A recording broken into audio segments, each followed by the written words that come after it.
चला तर मंडळी, आज आपण नारळी पौर्णिमा स्पेशल ओल्या नारळाच्या खुसखुशीत करंज्या करूयात. सकाळीच तयारी करून ठेवली.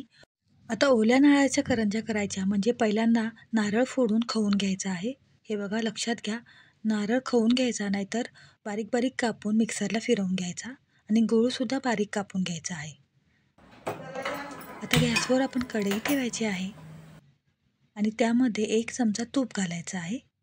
तूप विरघळलं की त्यामध्ये आपण 1 चमचा खसखस घालणार आहोत. लक्षात घ्या, जास्त गरम करायचं नाही, नाहीतर खसखस आपली करपेल. अगदी मध्यम गरम झालं की त्यामध्ये खसखस घालायची आहे आणि छान बदामी रंग येईपर्यंत परतून घ्यायची आहे. म्हणजे आपल्याला वेगळी खसखस भाजून घ्यावी लागत नाही. हे बघा, छान बदामी रंग आलेला आहे. आता त्यामध्ये आपण 2 वाटी किसून घेतलेलं किंवा खोवलेलं खोबरं घालायचं आहे. ओलं खोबरं इथे वापरलेलं आहे मी.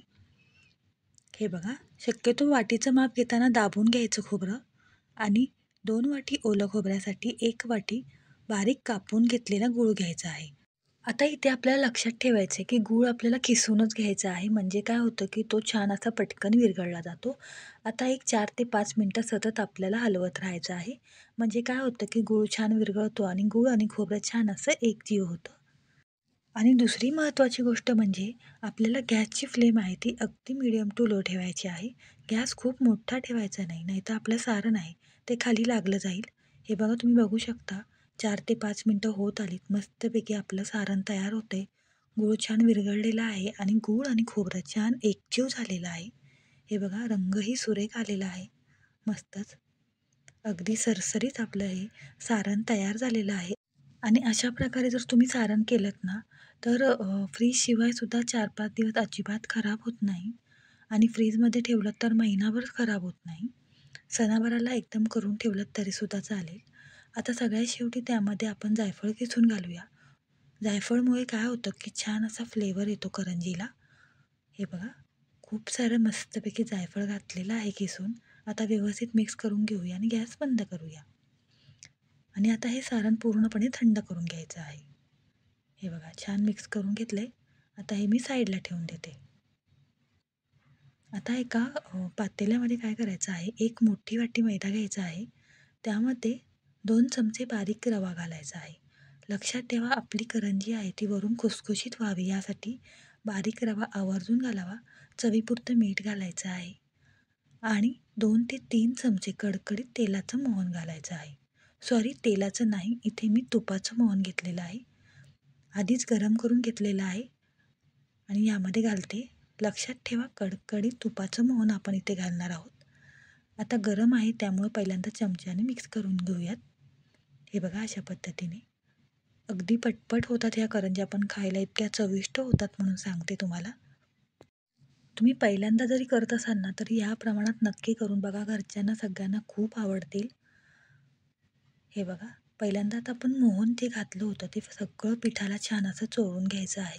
अशा प्रकारे हे बघा, छान असं पिठाला मोहन लागलं गेलं पाहिजे. हे बघा, मूठ वळून ठेवायची.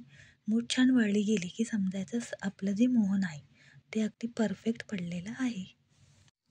आता मोहन व्यवस्थित मिक्स झाल्यानंतर थोडं थोडं पाणी ॲड करून छान असं घट्ट पीठ मळून घ्यायचं आहे. हे बघा, छान असं गव्हाचं पीठ चपातीला मळतो त्या प्रकारे आपण पीठ मळून घेऊयात. हे बघा, मस्तपैकी आपलं पीठ मळून झालेलं आहे. आता काय करायचं आहे, झाकण ठेवून 10 मिनटं असंच भिजत ठेवायचं आहे, म्हणजे आपला रवा आहे तो छान असा भिजला जाईल. 10 मिनटानंतर लगेचच आपण करंज्या करायला घेऊयात. 10 मिनटं झालेली आहेत. मस्त पीठ आपलं भिजलेलं आहे. हे बघा, छानच. पुन्हा एकदा छान व्यवस्थित मळून घेऊयात.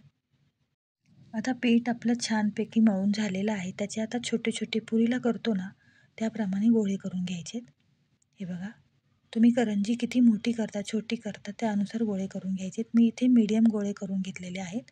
पहिल्यांदा 10 ते 12 गोळे करून घेते आणि जसे लागतील तसे पुन्हा गोळे करून घेईन. आता या गोळ्याला थोडासा मैदा लावून घ्यायचा आहे आणि पारी लाटून घ्यायची आहे. हे बघा, अशा पद्धतीने खूप पातळही नाही आणि खूप जाडही नाही, अशी आपण पारी लाटून घेणार आहोत. हे बघा, मस्तच. अगदी सरसर सरसर आपली लाटली जाते पारी. अगदी पटकन होतात, काही वेळ लागत नाही. आता मस्तपैकी करंजीसाठी आपली पारी लाटून झालेली आहे. आता त्यामध्ये भरपूर असं सारण भरायचं आहे. खूप सारण भरलं की करंजी खायला खूप छान अशी लागते. हे बघा आणि करंजी फोल्ड करून घ्यायची आहे मस्तच. हे बघा, ज्या कडा आहेत त्या छान अशा दाबून घ्यायच्या आहेत. गरज पडल्यास तुम्ही साईडनी दूध किंवा पाणी लावलं तरीसुद्धा चालेल. हे बघा, छान अशी कडा बंद करून घेतलेली आहे मी, म्हणजे आपली करंजी फुटणार नाही. आता साईडनी कट करून घेऊयात. मस्तच छान अशी आपली करंजी तयार झालेली आहे. अशाच मी सगळ्या करंज्या करून घेते. हे बघा, साईडनी मस्तपैकी अशी आपण पॅक करून घेतलेली आहे, त्यामुळे फुटलेली नाही आहे. अशाच सगळ्या करंज्या करून घेते आणि तुम्हाला दाखवते. हे बघा, मस्तपैकी या करंज्या मी करून घेतल्यात. आता तळूनसुद्धा दाखवते. तेल छान तापलेलं आहे. हे बघा, आता तेल छान तापलं की गॅसची फ्लेम आहे ती बारीक करायची आहे आणि मीडियम टू लो गॅसवर छान अशा करंज्या खरपूस अशा तळून घ्यायच्या आहेत. लक्षात ठेवा, गॅसची फ्लेम खूप मोठी ठेवायची नाही आहे इथे आपल्याला, नाहीतर आपल्या करंज्या खुसखुशीत होणार नाहीत. त्यामुळं अगदी मंद आचेवर छान अशा गोल्डन ब्राऊन होईपर्यंत मस्तपैकी आपण ह्या करंज्या तळून घ्यायच्या आहेत. अगदी मस्त वरून खुसखुशीत आणि आतमधून अगदी रसरशीत अशा आपल्या ह्या नारळी पौर्णिमेसाठीच्या करंज्या तयार होत आहेत. ह्या नारळी पौर्णिमेला तुम्ही नक्की करून बघा, तुम्हाला नक्कीच आवडतील. आता तुम्ही पाहू शकता मस्तपैकी आपण उलटसुलट करून छान अशा दोन्ही बाजूनी मस्तपैकी करंज्या तळून घेतलेल्या आहेत. हे बघा, छान अशा आपल्या करंज्या तळून झालेल्या आहेत. तुम्ही पाहू शकता मस्त अगदी सुरेख रंग आलेला आहे आणि बबल्स किती छान आलेले आहेत. त्यावरूनच तुम्हाला समजत असेल करंजी किती खुसखुशीत झालेली आहे ती. हे बघा, मस्त थोडी जवळून दाखवते. छानच अशा सगळ्या तळून घेते आणि मग तुम्हाला दाखवते. हे बघा, सगळ्या करंज्या मी तळून घेतलेल्या आहेत. अगदी मस्त खुसखुशीत अशा आपल्या नारळी पौर्णिमेसाठी ओल्या नारळाच्या करंज्या तयार आहेत. एक करंजी तुम्हाला मी मोडून दाखवते. हे बघा, अगदी मस्त खुसखुशीत करंजी तयार आहे. रेसिपी आवडल्यास लाईक करा.